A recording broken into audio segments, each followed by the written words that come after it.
In love, we find out who we want to be. In war, we find out who we are. Wow, what a completely epic and powerful story this book was. This is a book that is subtle in its brilliance. It's one of those books that gets even better the more you sit and think about it. I'm still kind of in awe as I sit here and reflect back on the sheer magnitude of everything that happened over the course of this book. This isn't the type of book I typically read, but I've heard so many people talking about it, and with nearly 14,000 five-star reviews, how could I not check it out? I'm very glad I did because it was such a moving experience, and it really makes you reflect on your own life and certainly will make you thankful for the freedoms we enjoy each day.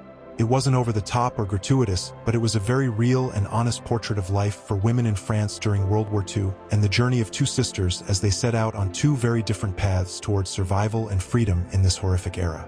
The story centers around two sisters, Vianne Mauriac and Isabelle Rossignol. Vianne, the older and more responsible of the two, is living a peaceful and happy life with her husband and daughter in the French countryside. At the threat of impending war, her life is upended when her husband, Antoine, is sent off the fight for France. As Germany begins to occupy France, Vianne is forced to learn how to survive in these new times and protect her young daughter, Sophie. Meanwhile, Isabelle, the younger, more rebellious sister, has spent much of her childhood being bounced from one boarding school to the next. After the death of their mother when she was just 4, Isabelle has been largely abandoned by her sister and their father, neither one knowing how to handle the rambunctious girl. As the war starts, Isabelle is not content to sit back and watch as her beloved city of Paris is overtaken by the enemy. Longing to make a difference in the war, Isabelle makes some shocking choices that will forever alter the trajectory of her life. "Tell my sister I asked about her. We parted badly." He smiled.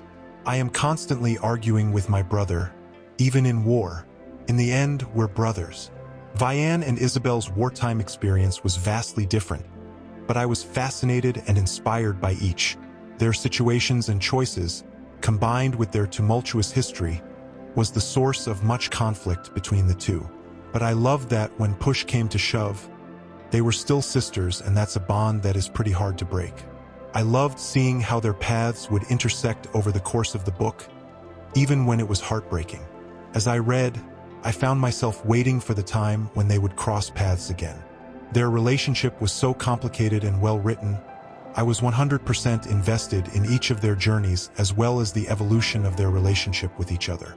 "Kiss me," she whispered. "Make me forget." "It's not forgetting we need, Vianne," he said, leaning down to kiss her. "It's remembering."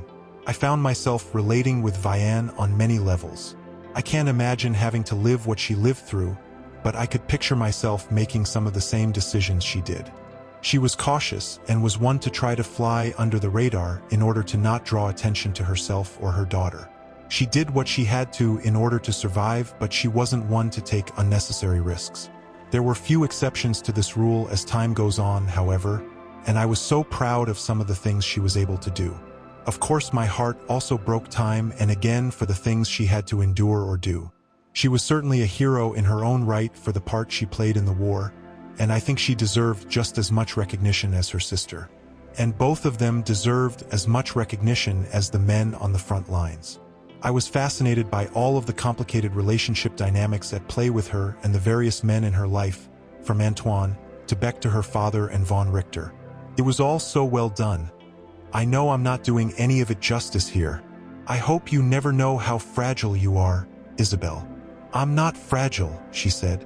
The smile he gave her was barely one at all. "We are all fragile, Isabelle. It's the thing we learn in war. We may all be fragile." But Isabelle did not let that stop her or hold her back from setting out to make a difference in the war. She was a fighter and pretty fearless. Many of her decisions gave me anxiety, but I also had huge respect for her for all that did was doing and the risks she took to try to free her country. She may have been impulsive and reckless a lot of the time, but her passion and love for her country radiated from the pages of the book. I could feel it in my soul. Her relationship with Gaëtan was heartbreaking and beautiful all at the same time. It really captures the risks of giving your heart to someone in a time of war. As I said, her journey was very different from her sister's, but her experiences were equally, if not more, horrific as her sister's. but it was her strength and her will to survive that captured my heart and inspired me throughout the entire story. I struggled with how I was going to review this book, and I know that I haven't done a great job of capturing the depth and impact of this book. It's really one that you have to experience for yourself. It's painful and heartbreaking at times, but it's also inspiring and uplifting. While this is a work of fiction, it's hard to think that people actually had to live through this during the actual war. I can't even imagine, but like I said earlier, it'll definitely make you thankful for the lives we have now. This book deals with loss, hardships, and personal and human atrocities, but it's in the message of survival and redemption where it truly shines. I loved how it all comes together at the end. It'll really hit you right in the heart. It was just perfectly done. I really enjoyed this book and would highly recommend it for anyone looking for a story with an epic feel that features very real relationships and celebrates the strength and resiliency of the seldom talked about heroes of the war, the women. "It's hard to forget," she said quietly, "and I'll never forgive. But love has to be stronger than hate, or there is no future for us."